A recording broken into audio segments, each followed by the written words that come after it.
because I've been working on records myself, and I'm really obsessive about my records. Okay. So it's not there are people that you would think I should have worked with already, and I'm sure that at some point that'll happen. There's no reason. My goal is to keep LP so tired of I'm keeping it with myself. I'm a rapping fool, man. That's my mission, bro. Let's see.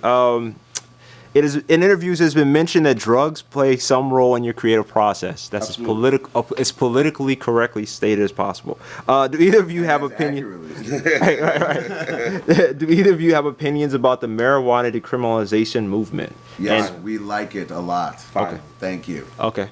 Please do it. And I would argue we're not using drugs. We're actually taking a plant and a fungus.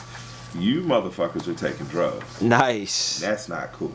Nice. The second part of the question: do you have a theory as to the reason why that movement, decriminalization, appears to have gained so much momentum recently in Colorado, I'm here in guessing DC? that Philip Morris and the major interests have their eyeball on controlling the entire thing, and that's why they're starting to grease it and let it happen. It's an organic thing from the people that's going to happen because it makes sense, because weed is good and it helps people, and it's also very fun, and it makes you want to play video games. I'm gonna take the black barbershop answer, because them white folk wanted it too. Wasn't no more jobs, man. A lot of smart white people broke as fuck. They used to run middle management at these corporations. They was like, hey, man, we need a product, man. It's fucked up out here, man. Well, what can we sell? Well, hey, man, marijuana. But it only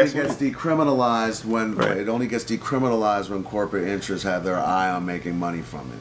And that's what's happening. Who better to know than the people that used to work middle management with corporations? See, everybody get a slide in on the casino, man. Everybody. So I'm just saying, I definitely with them on the conspiratorial. This is one of y'all catch one of our little business. Conspiracy is business. Nah, I know it's business. But I really think that the business came from another class of people. Like, I think that middle management from corporations that totally lost it, they got put on their ass. I think they said, you know what?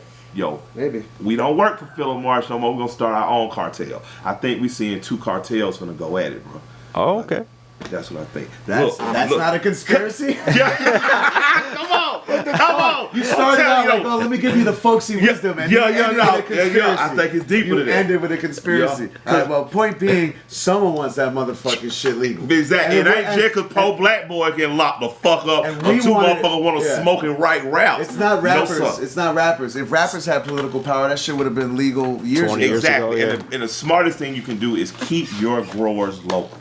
I'm gonna give you that shit early. Keep your growers local. Well, that's my point. Grower. Monsanto's like, wait a second. Yeah, exactly. Yeah. You know what I mean? Like, know your grower, man. Maybe we should test this out. Yeah. Maybe you know what I mean. We're already, whatever. I believe in that. Everything is a conspiracy, kids. Just this shit. Yeah. My great grandfather's father was part of Tuskegee experiment. You're never gonna talk me out of saying this shit happens, because it happens. Your grandfather was the Tuskegee? My great grandfather's father. Oh, wow. If you being, if you have a relative who was taking part unwittingly in the Tuskegee experiment, you kind of have to be a little bit conspiratorial. I got you. Yeah. It's not your paranoid. They actually are after you. Exactly.